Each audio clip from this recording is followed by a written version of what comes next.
welcome back to RAWring Twenties Podcast. Today we have on with us Margie Mays. She is a singer, songwriter, performer, host, all of the above and more. You probably know her from American Idol.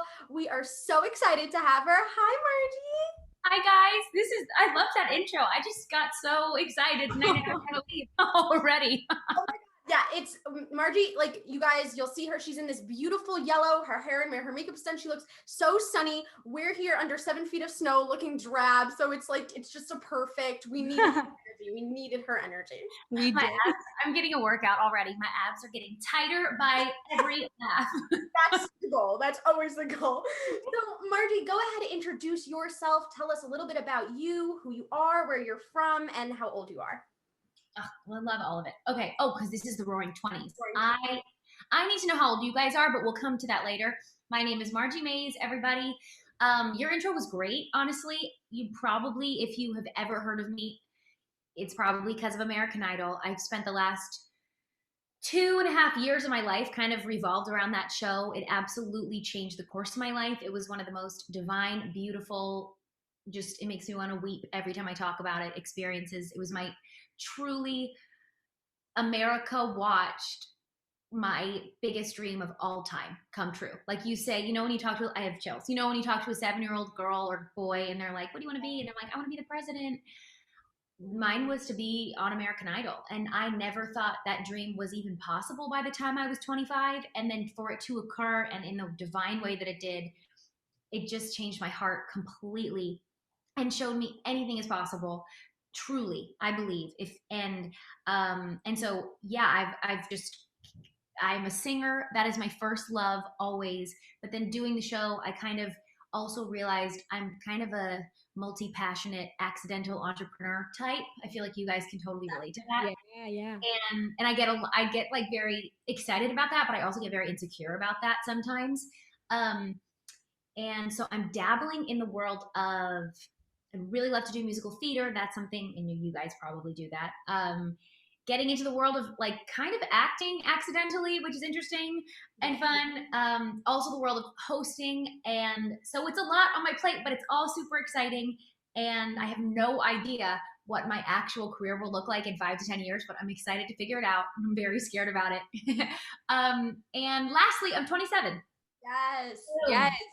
Oh, yes. So many good things in there that we're definitely going to get to. A lot of stuff about following your dreams and courage and whatnot. And definitely love that you said that you don't know what your career is going to look like in 5 to 10 years from now, because how the heck are we supposed to know? Yes. So we're starting on that foot. Yes, for sure.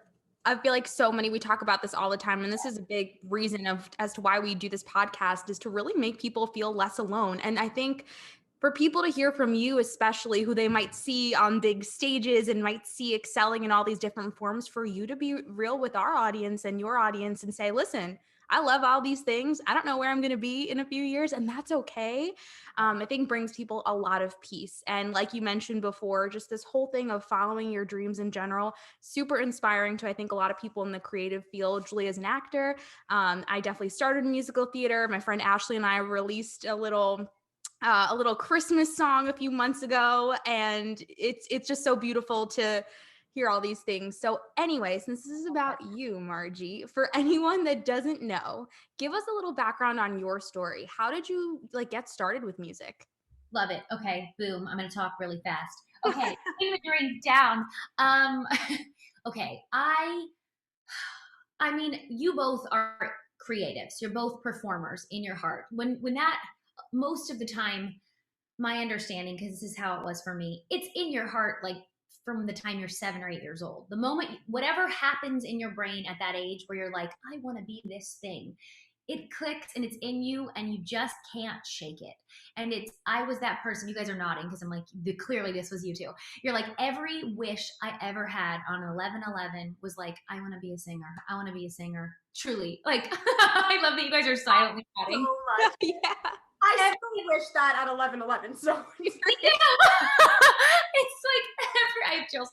Every single wish. I've always wanted to be that. But I will say, I'm from Delaware originally, so from the East Coast. I feel like I always explain this, but it is part of my story, is like I'm from a family of doctors and just people who had careers totally not in the arts. So coming from Delaware, that's not a creative place, not the hub of like musical theater or the entertainment or the arts. And coming from a line of doctors, people who made money and like knew how to do that consistently, that's kind of the right way. I grew up feeling very ashamed of the dreams that I had and very unworthy and very embarrassed by them.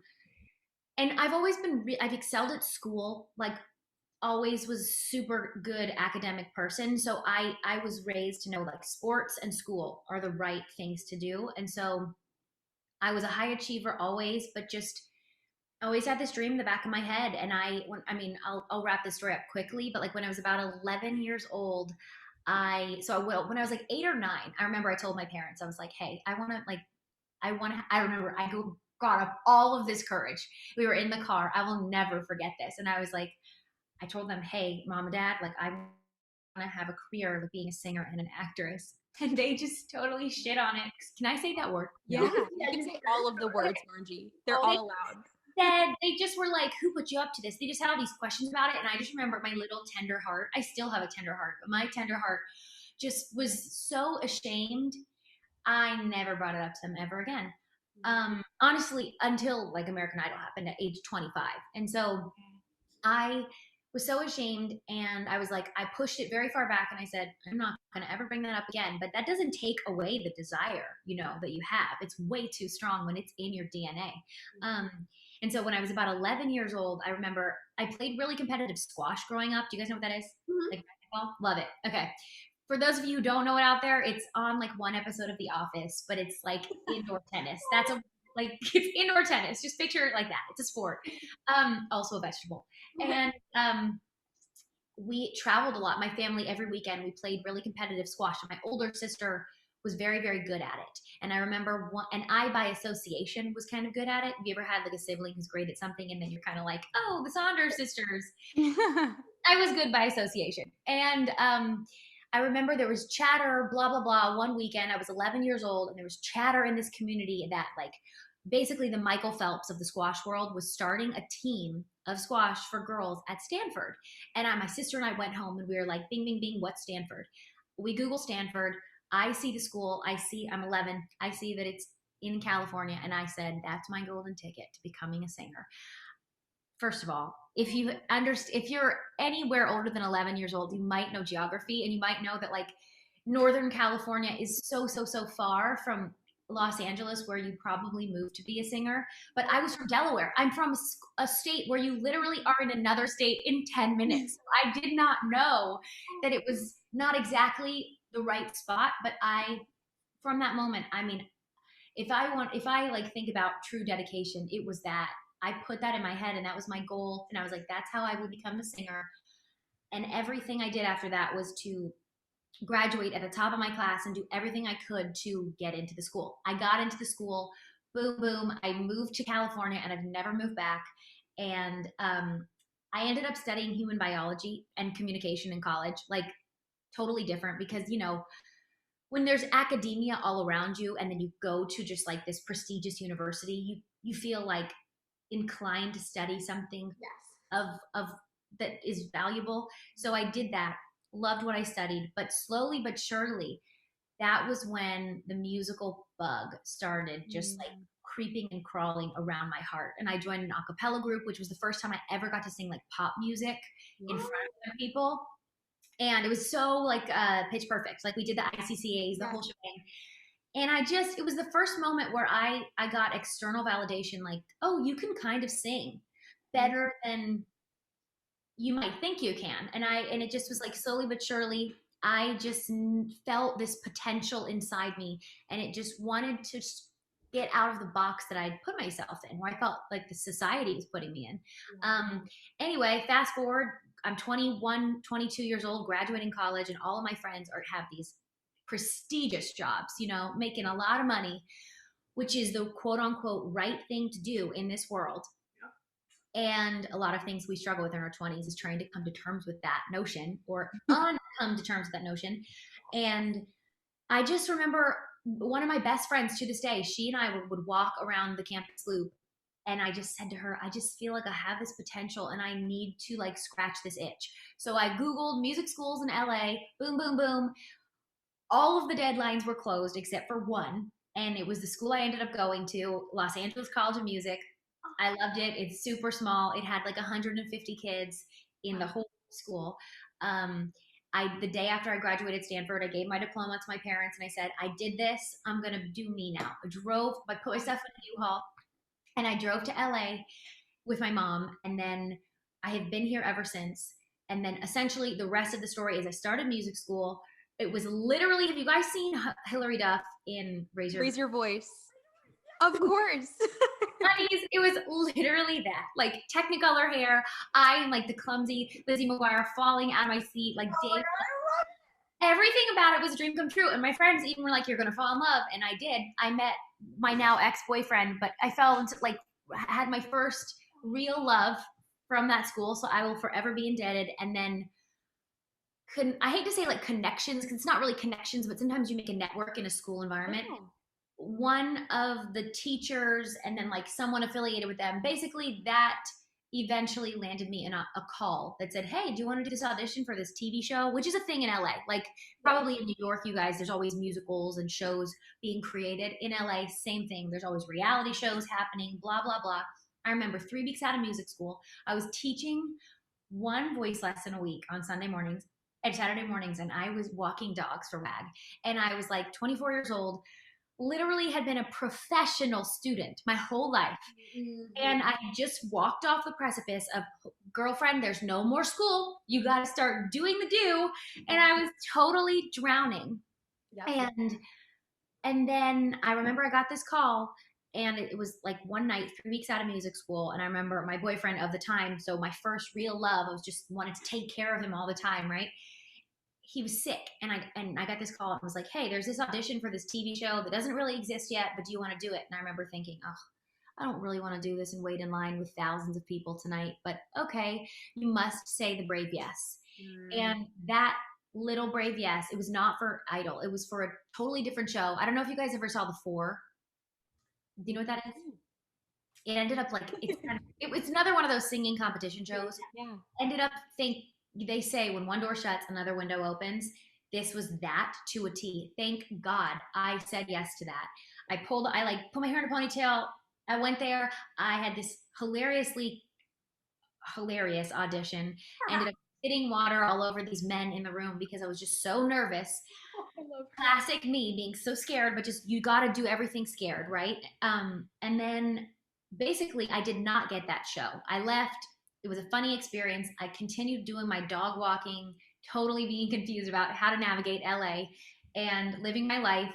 And then 6 or 7 months later, it was the summer of 2018, I was driving in my car and my iPod was on shuffle, or my iPhone. And this like super grassroots Star Spangled Banner I had like recorded maybe a year prior. I sent it to my dad because I was like, you should put this, he makes Christmas home videos. And I was like, you should put this in the home video or something, just kind of random. And then he texted me back that morning. This is July of 2018 or June. And he said, you should try out for American Idol. You owe it to yourself. And I said, ha ha ha. Okay, Dad. Aww. And I opened my eyes, and he's the doctor. He's the surgeon. He was never, I remember kind of like my heart was pricked on that day because I was like, oh gosh, like, should I look into this? Like, I was under the impression people didn't get on those shows, and he'd also just never been in support of it. So there was just something about that text that like bugged me. It bugged me. And I did nothing about it. I went about my day. 6 or 7 hours later, went to a yoga class. I walk out of the yoga class, you guys, and then this is where my life began to change. I had a voicemail, a missed call, and a text message from an unknown number, and it said, hey, I am a casting person from American Idol, and I was in the room that day when I did that hilarious audition 7 months prior when I spit up on people. He was like, you're the first person I thought of, and I'm casting for Idol. Are you interested? I had not applied. And it just happened to be serendipitously the day all over my body every time. And I literally, like, my stomach flipped, and I said, oh, I'll never forget where I was. I chill still. And I said, absolutely. And I drove home. I called my mom. I was like, oh my gosh, like what the heck is happening? I obviously had no idea if this was going to pan out. But I luckily, like, obviously, what did they say? Like, something happens when preparation meets luck. Or yeah, luck. Preparation meets opportunity or something like that. Yes. Whatever that was. Luckily, like I had made in music school, like a website with just and like a vocal reel, certain things where I could show what I do to some degree. And like I had started making videos of myself, so grassroots, but like in my apartment singing. And I sent the stuff over immediately. And then the guy was like, or to the guy that called me, and he was like, well, I'm going to send it to the casting producers. If they like you, we might hear back. Within days, I heard back and they were like, hey, do you want to come sing for us like in a week and a half or 2 weeks? Bring 3 songs, 90 seconds each, boom. I walk in 2 weeks later, I walk in, I had 3 songs prepared. I sang about a song and a half and they looked at me and they were like, do you know who the judges are? And I was like, I said something ridiculous about shooting whipped cream out of my boobs because I was just so nervous. Right. Yeah, I just didn't want to sit. Well, my first thought was like the only judge that I know is Katy Perry, and I love her song Birthday, but I don't want to ruin the facade, classic imposter syndrome. I was like, I can't accidentally mention a song and then have me sing it and me suck. So I'm just going to say something totally unsong related, which is that I shoot whipped cream out of my boobies. And they laugh and they were like, well, we're going to have you sing for them. And it was so nonchalant and I had no idea. And that was this July of 2018.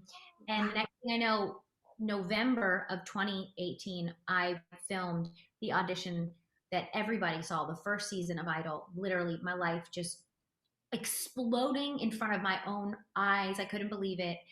Best day of my life. And everybody saw it. And it was totally viral on Facebook because I was the opposite of chill because it was like truly me, Buzz Aldrin stepping on the moon. I was living more than I ever thought I could ever do. And yeah. Oh, I love that story. I love every piece of it. And about your dad texting you that day and like then it happening. Me and Brenda have been talking about that a lot about like just being in motion, a body in motion stays in motion. And it's like just the little things every day. And like the door is going to open. If you just keep doing like the little thing every day, like eventually like it's going to come and it comes serendipitously like that. And I just love, I love that you told us that piece of it. So, and also about, that is something we talk about all the time about, we're our whole lives, at least for Brenda and I and our friends, we were professional students. Like that's all you know your whole life. And then you're thrown into the world and you're like, figure it out, like get a career now. And like, you're like, do I know what I want to, what's my career? Do I want to do this career? Do I like this career? Does this make me happy? Like, it's so crazy that we're this one thing for 22 years of your life. And then all of a sudden you're something completely different, unless you like do like grad school or med school or whatever. But like eventually you hit a stopping point on that. Like no one is a student forever. So I'm glad you brought all that up because it's something that our audience deals with a lot. And it's terrifying. And you're just like, especially, and I know you guys are in this group, if you fall into the creative brain path and you're just like, frick, I don't want to be a doctor or do anything else that's that school path. I'm putting quotes around it. You know what I mean? Yeah. And, I guess we could be grateful that we had that. We found, I think a lot of people ask me questions. I just did I filmed for my YouTube, like a little Q&A advice thing. And a lot of people say like, what if I don't feel like I found my thing yet? And I really, it is this little bit of a privilege, and I'm grateful for that. We just had this, our hearts were pricked with what we want to do or what we really truly love. Even if we don't have the courage yet to make it what we do, at least we have something kind of guiding us. And if you sat, did you read Glennon Doyle, Untamed? Of course. Yeah. And she talks about like getting in touch with the knowing and sitting in the closet and shutting our eyes.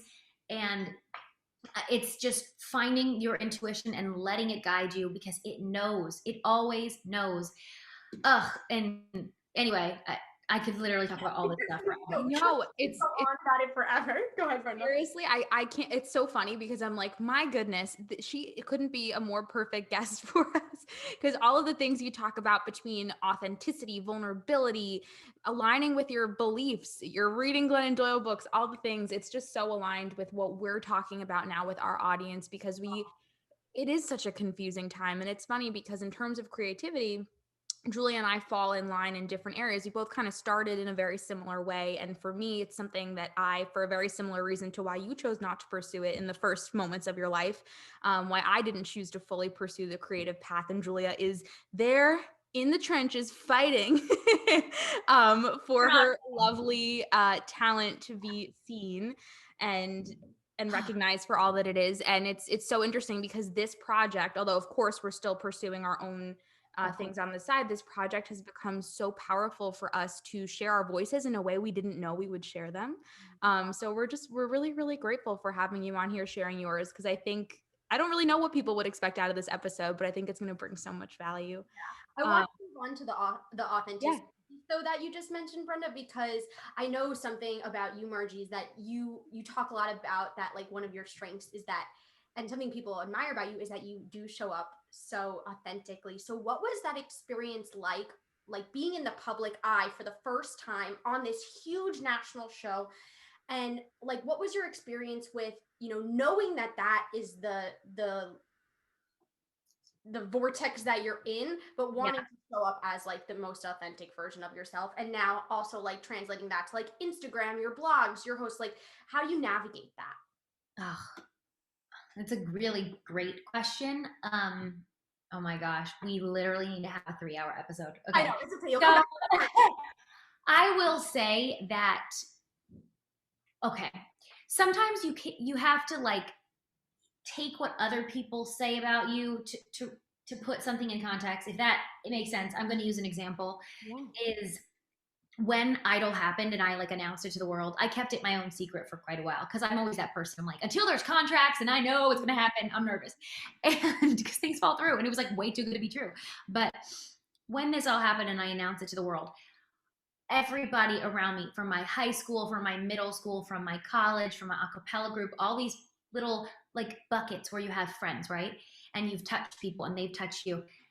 Everybody's reaction was, we are completely not shocked by this. Wow. And I think that's a good way to describe it, because I think I always felt a little bit, the way I can describe it is when I was like going through life and like I was at Stanford, right? I'm just in this amazing university, super happy. I always wake up happy, and I'm very grateful that that's the chemistry of my body, and of my mind. But I would look in the mirror and I always knew in my heart, and this goes back to the intuition thing, but I always knew I was still en route somewhere else. And then when I got to music school and started following my actual bliss, it just fell in line. I fell in love, which I don't think is a surprise because it's an energy thing. And I started following my passions, and I just exposed myself to that wholehearted living, and I can't unlook it. I can't look back. I can't do anything other than that anymore. But because I've seen the possibilities and the beauty in it. However, I think that I've always a little bit been unapologetically myself, is what I'm trying to say. I think other people saw it, and I just wasn't in the right environments quite, because I always had to do the school and the sports. And don't get me wrong, those are great environments to be in. But like when I was on a stage was where all like cylinders were firing in the correct places. And I just wasn't able to do that with frequency enough I don't know how to, I think I'm kind of rambling here, but I think I always have been unapologetically myself. But I do remember, and I'm grateful that it happened at 25 and not 15. Yeah. I will say, because you don't know yourself at 15. 25, I think I don't know if you guys know anything about astrology, and I won't go into the tangent, but there's something called the Saturn Return I've learned about. The Saturn Return. Okay. And I'm in my 27th year, so it's happening right now. And I'm thankful it happened at 25, because I was able to see, like, guys, I got this by being myself. And I had done enough auditions, and I put myself in the right places, aka music school, enough to know that it was me being myself. My personality was opening these doors. So I was very certain. I was like, and I had criticism on this, let me tell you. I mean, I had a fight, a constant battle with my dad, him being like, you should have a character, you should be a facade, like he's a doctor, he literally doesn't know. And I would be like, that's something I deal with in therapy. But it's like, Yeah. I'm achieving these things. There's this whole thing about imposter syndrome, right? And eventually, when you achieve enough stuff, you have to take a step back and say, they're not coincident. It's not by chance. You are achieving because you have work ethic and the right factors you need, blah, blah, blah. And yeah, I just knew my knowing, Glennon Doyle knowing said, you must be yourself in every shape, way, form. That is the only way you will really suck up all the beauty of this experience. And I will say, I did that, and there was judgment. The moment I hit that audition, I was so freaking excited. Yeah. People thought something was wrong with me. And that's just the world of the internet. Like the moment that this thing exploded, I saw, okay, there's going to be so much kindness and also tons of criticism. But the beauty of when you're following your bliss and doing the things you love, you are way too busy being proud of yourself to give an shit about any haters online. Sorry. Yes. When you are like doing the biggest dream of your life, or even a little dream of your life, you do not care. The people below you, the trolls, troll away. You don't care. Yeah, so I think it's just always been inside me, and I lead with that. And I will say, getting the positive the positive reinforcement of, oh, whoa, people like that you're yourself, I'm able to do it more and more confidently. Yes. And so all I can do now is encourage other people to do that and just say, hey, if you don't have the experience yet, or not everyone's going to be able to be themselves on a huge platform, please take it from me that it's so beautiful to do that. Yeah. Absolutely. No, that was so beautifully put, Margie. And we talk, maybe every episode at some point, about being unapologetic. And something we ask our audience and ask each other all the time is, if no one else's opinion mattered, what would you be doing differently? Mm-hmm. And it's like this question that shakes us to our core, because it really forces us to be like, am I where I really want to be? And it's so beautiful, because we've found through our own just self-discovery journeys, and honestly through this podcast, and being able to connect with each other, and being really forced at minimum once a week to have introspective conversations. It's just helped us align with the type of woman that we want to be, and align closer, and really understand kind of that whole untamed thing is like, which beliefs are my own, which ones do I actually want to follow through with, and which ones do I not, which ones have I been conditioned to believe. So yeah. And we've had endless back and forth, specifically about, honestly, little situations that I'm thinking of, Ju, that I know you're thinking of the same ones, where we're like, okay, when I act authentically or respond authentically, I feel so much better, as opposed to putting up these little guards or fronts, or it just makes it work out better when you just be yourself.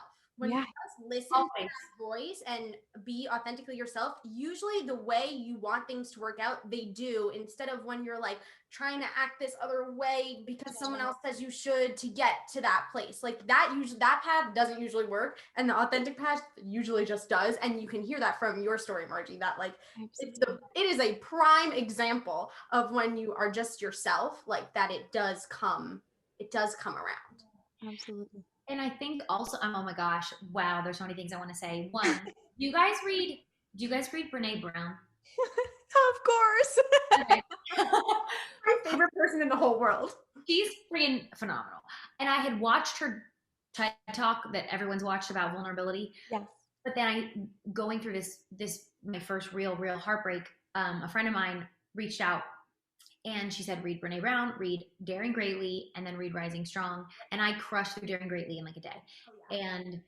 And just a lot of what you guys are talking about being vulnerable, and that is courageous. Showing up as yourself is courage, and you need to live vulnerably and courageously so that you can live wholeheartedly. The Yeah. goal being to live wholeheartedly. I just love her stuff. And I will also say, you know, I feel like we have inklings about things and then we won't really know until the years pass. But Mm. on the flip side of like not being yourself, I think you can definitely, I don't know. I'm not even gonna bring up the example that I'm gonna use because I feel like it's more negative and I don't even want to go there. So never mind. But never Well, mind. just goes to show. Yeah, no, that's okay. Keep it positive. Yes. It's so funny, Margie, because Julia actually gifted me that book for, I don't even remember which birthday. And at my old full-time job, I remember I didn't have any clients at the end of the night. So I started reading the book and I was like, okay, I'm not done with this yet, but I really want my mom to be able to read these pages. So I started photocopying it and like gave it to her stapled. Wait, I wanted to send it to my mom too. I'm like, you need to read this book. And they're just like, what I tried to like start the conversation with my mom. And then I was like, maybe you just can't teach an old dog new tricks. Like, like It's I'll just constantly send her her name. yeah, it's hilarious. But you kind of brought this up, Margie, and of course, we watched your beautiful YouTube video to a brighter 2021. And here on the show, like we mentioned, we love vulnerability, and that doesn't mean we're not afraid sometimes too. But we see so much of how being vulnerable just like releases some of the heaviness, and it also makes people feel less alone. And that's our whole mission here. So we love that you created a YouTube video sharing your heart and most vulnerable thoughts regarding a difficult breakup. So that led us to wanting to talk about courage. And obviously you have a lot of it. So what does courage kind of mean to you? Courage. Okay, I know you guys are musical theater people, so like I should quote Newsies or whatever. There's like a song called Seize the Day where it's like, courage does not erase the fear. Courage is when we face the fear. And it really is about, like, I'm afraid every single day, honestly. Like I'm somebody, I don't know, I run anxious, and I feel like little things like a phone call with somebody new scares the crap out of me. And I truly, everything scares me. And it's pushing past it. And then slowly but surely you're like, oh, I can do that. I can do that too. It's not scary anymore. And it's kind of like this beautiful virtuous cycle of learning you're brave. You can be brave and you're going to be okay. And most of the time fear is literally in your head. But in regards to, I mean, there's another element of courage, which is being vulnerable. And we started talking about that with Brene Brown, but I mean, the whole thing of the breakup is just, that was uncharted territory for me. I don't know if you guys have had huge heartbreaks, but I hadn't. Really, at 26, I fell in love for the first real deal time. I met him at 22, and at 26, I truly thought, like, I'd had hard times in my life. I'd had really sad emotional times, and I was under the impression, like, okay, I'm 26. I felt every emotion that exists out there, high, low, medium, in between. And then it's like the world, in this one fell swoop, whatever that phrase is, they just gave me this palette of, I always see it like as an easel, right? Or like a palette that an artist has with all these different colors of emotion, and they're all crappy and they're all really sad. And they said, here you go, have fun. You've never felt these before. Enjoy, digest. And also, you're going to do that in isolation during a pandemic. Heartbreak is immense and so sad. And it really, I mean, that's the saddest I've ever been in my life. And like, to the degree of that kind of traumatic, and also I just think that the scenario of the breakup was very traumatic. So it just really, my own brain was like, has blocked a lot of the pieces out, because it just is like, this is something you're not going to revisit. And part of what happened, because there was publicity around it, first of all, I mean, I was in total denial for a very long time. I was so sad. I thought that I was going to marry this person. And then I still have people ask today. I said to somebody, please stop asking me about this. I don't know. I can't answer these anymore. it still aches me. It still ruins the day that I'm having if somebody says the wrong thing. Yeah. But part of my healing process was like having to accept it and having to say it out loud. Yeah. And I mean, I'm kind of answering your question in just a story because I don't know how else to say it. Brilliant. Yeah. But essentially, there was one night, I think it was about 5.5 months out of this breakup. So I'd been through the trenches. I'm still in the trenches, but like I'd been through the hardest trench, which is the beginning. And I remember I was supposed to, I think like I'd been talking to a guy on a dating app. Like I, just like the knee jerk, the knee jerk reaction of like, okay, should I talk to somebody? Ugh. Ugh. Anyway, that's a whole other topic. But Do a different show on that one. he and I just wanted different things. Like I'm a relationship person. I'm not here to mess around, and he wanted to mess around. And therefore we were just misaligning on like maybe getting together. And I just remember something really bugged me about that weekend that we just misaligned. I thought we were going to hang out. We weren't. And then on top of it, it was like my ex and I were supposed to be at a wedding that weekend. It was just an emotional weekend. You get it. And I found myself somehow on the toilet. I'm always on the toilet when emotional things happen. Like I'm on the toilet and I was like, okay, I'm not going to see this guy tonight. Let me like get ready for the Margie Mays show. Let me find some old idol footage for something for my guest. Of course, you go through the books, the catalog of your phone. And then I just found this little video of him, either the worst, like of him, he and I like in bed or something. Totally like it wasn't us even trying. We're just this moment we were so in love. I was like, I'm gonna film this. It was like 7 seconds. Ugh. And I just like found myself crying and watching it 75 times, right? Yeah. And something about that moment of just I kept watching it because I just wanted to feel I remembered that moment so vividly and how much I was like falling. You fall in love. You fall so deeply. And I fell so deeply and beautifully. And I just like wanted to relive that moment and like see how he grabbed my hand, just little things. And then I just was so 5.5 months, I was just so freaking tired of feeling so sad that this is exactly where I filmed the video. It was the middle of the night and I was like, F this. And I sat up and I put stupid lights on and I just was like, I'm making this effing breakup video because and I didn't know what I was going to do with it, but I just was like, it just flew out of my mouth, everything I needed to say. And then I like was like one of those manic artists in a video, in a movie. I just like edited it right away. Usually I film and like put it away for a little bit. I like edited it till 5 a.m. I was like, I gotta do this. and then I lost my courage. I lost my courage to do anything about it because like I said, the moment that I was put on this platform of having people's eyes on me, I was always met with criticism. Here's the deal. If you're following your bliss and singing your heart out in front of Katy Perry, Lionel Richie, Luke Bryan, that's all fun and games. That's all a win. But this was the first moment where this was not a win. Yeah. I did not want to share this. This was like my heart getting ripped out of and being shattered by another person who I just loved so vulnerably and so honestly. And I didn't see that coming. And so this was not a win. And I was like, I'm not ready for people to criticize me on this because I knew that there would be criticism. And what was so I waited for 2.5 more months. I sat on that video and I was like, I would talk about it in therapy with my therapist every week. And I'd be like, I just want to put this out. I feel like it will help me accept what has happened.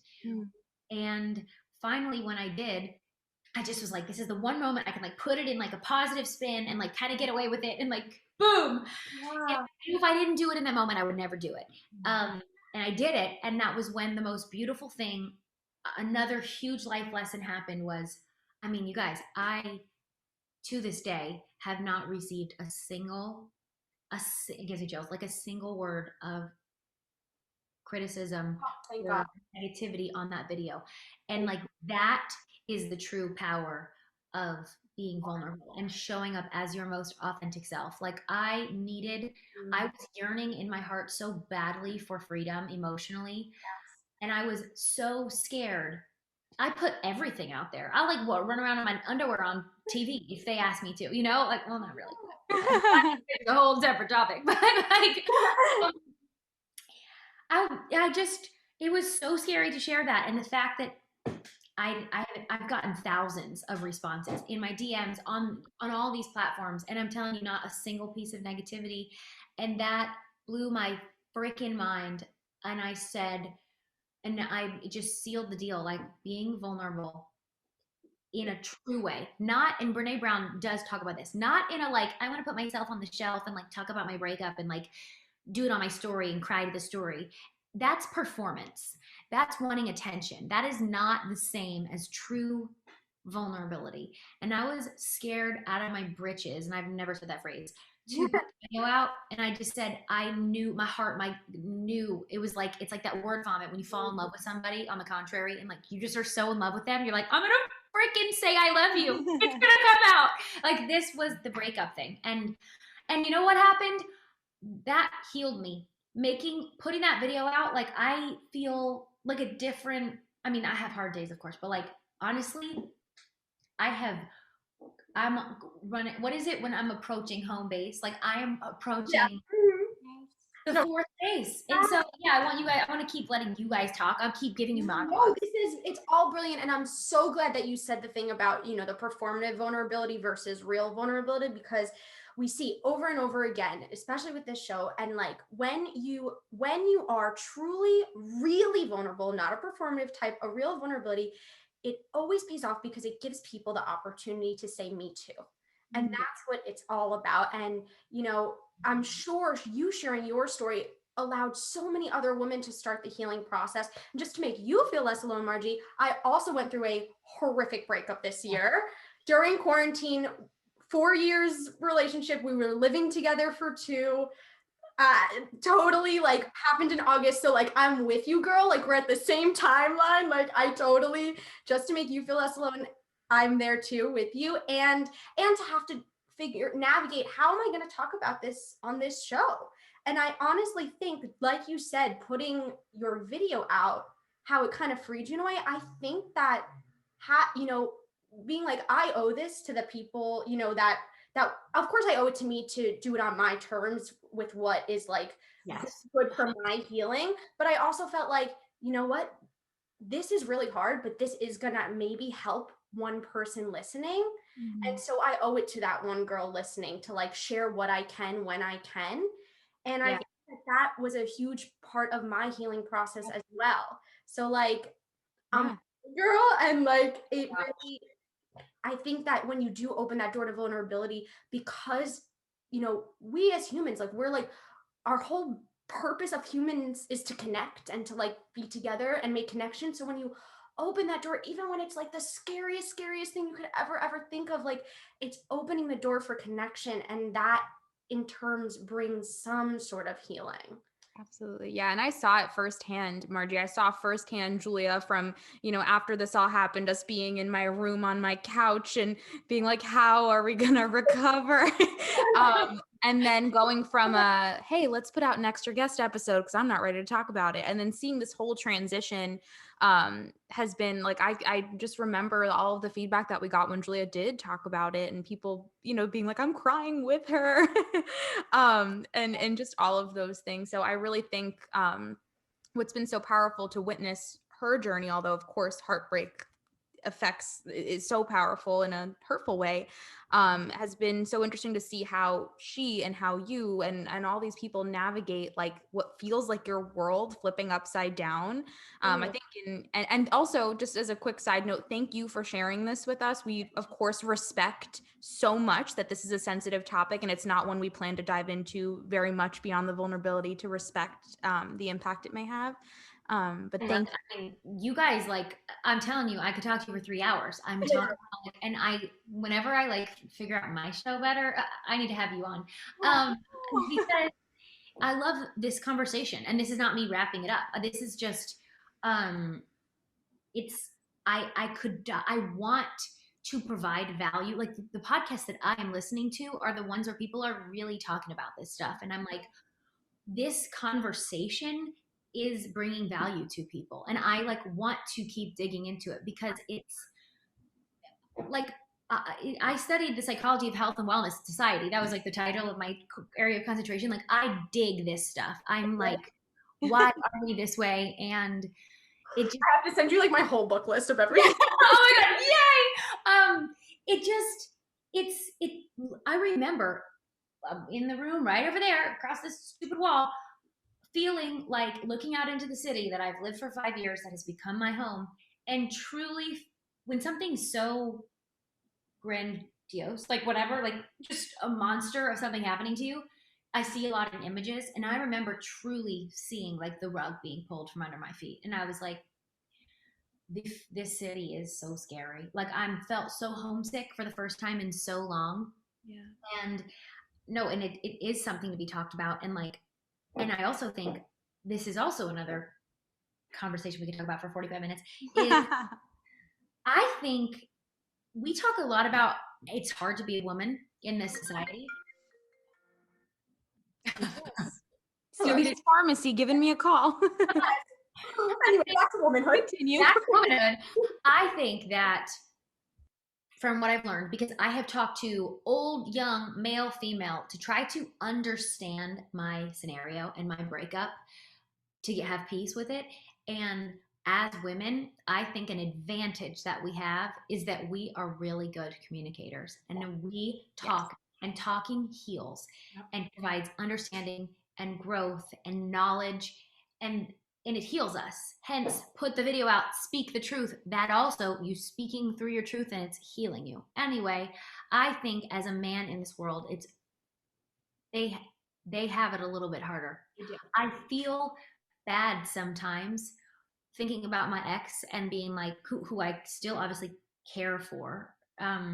When you're loving someone so hard, that faucet is going full power. Like it's very hard to turn off when you've opened up the fire thing. You don't have to stop caring about someone or for someone just because, you know, you can't love them the way that you used to, or because you know, I think that that's a discrepancy, that we think that we have to stop caring for someone just because they hurt us or maybe treated us, you know, in a way that we didn't deserve.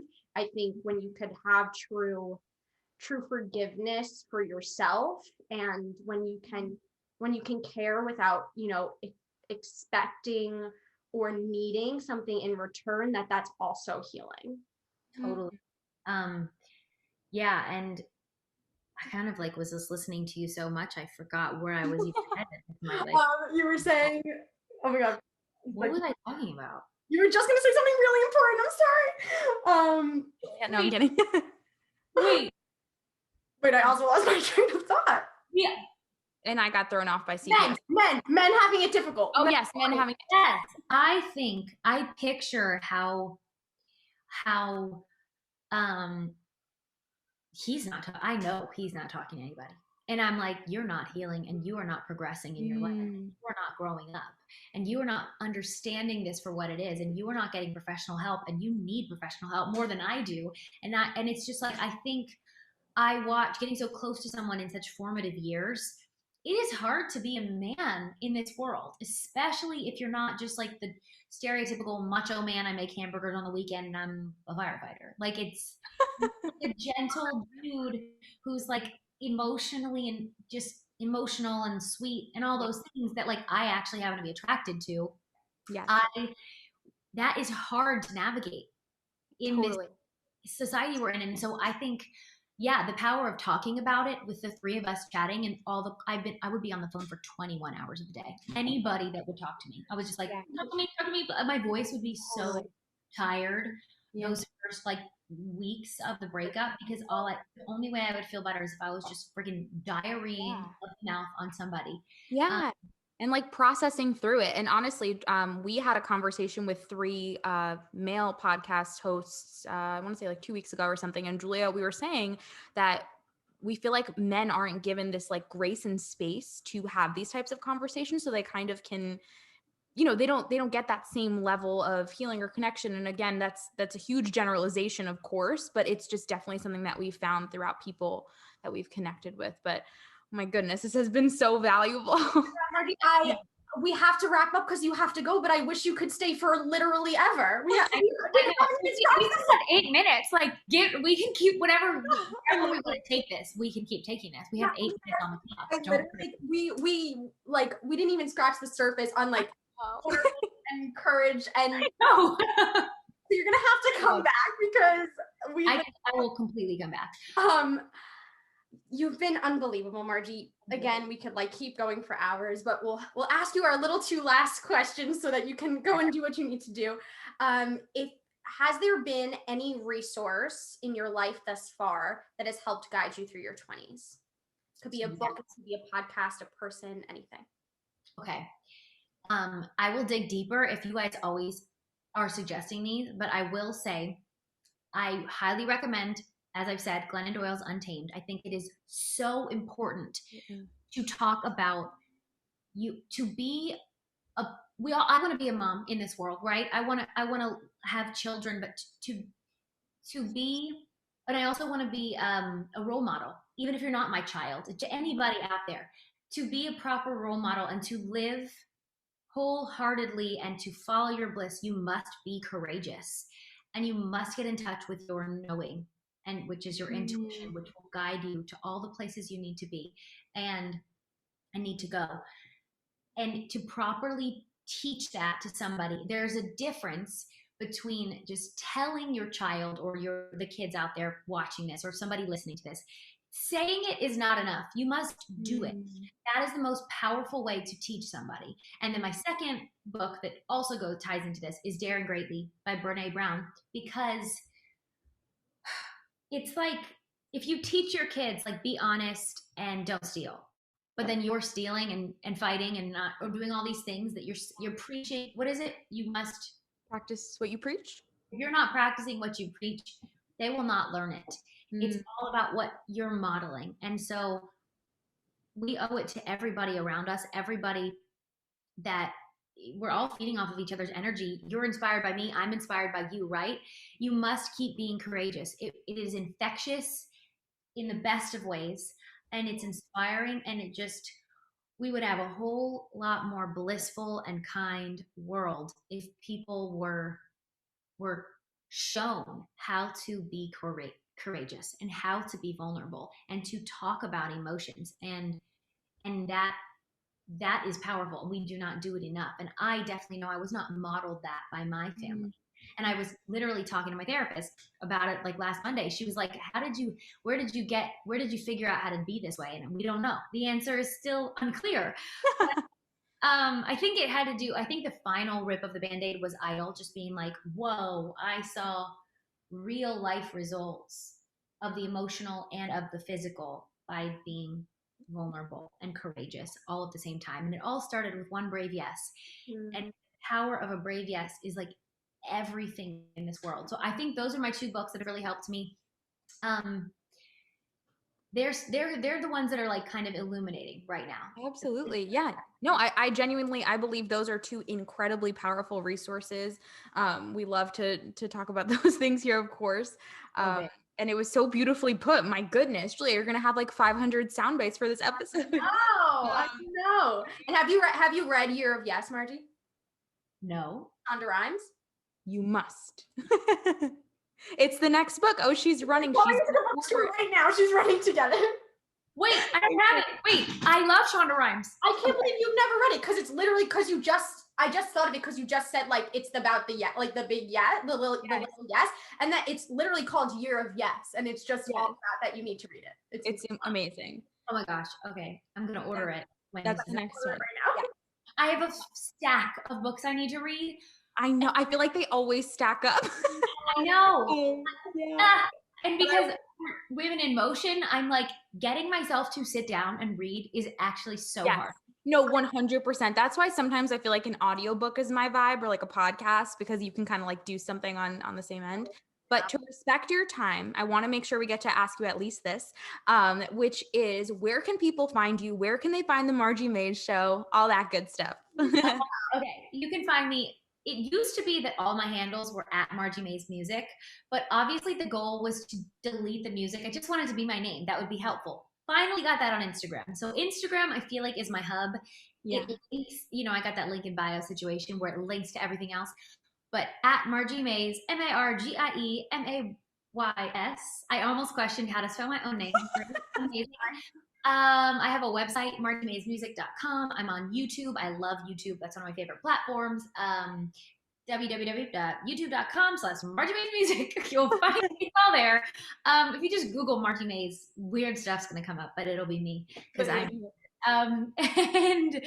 YouTube, Instagram, I'm begrudgingly on TikTok, but yeah, anywhere you can find me, it's all there. Incredible. I will link it all in the show notes. Margie, thank you so much for your heart, your time, your wisdom. You are incredible. You guys are incredible. Like, truly, I feel like now we are friends, but I want to like be walking across this is for a different time, different place. I want to like walk to New York and like hang out with you guys and get a coffee. Nice.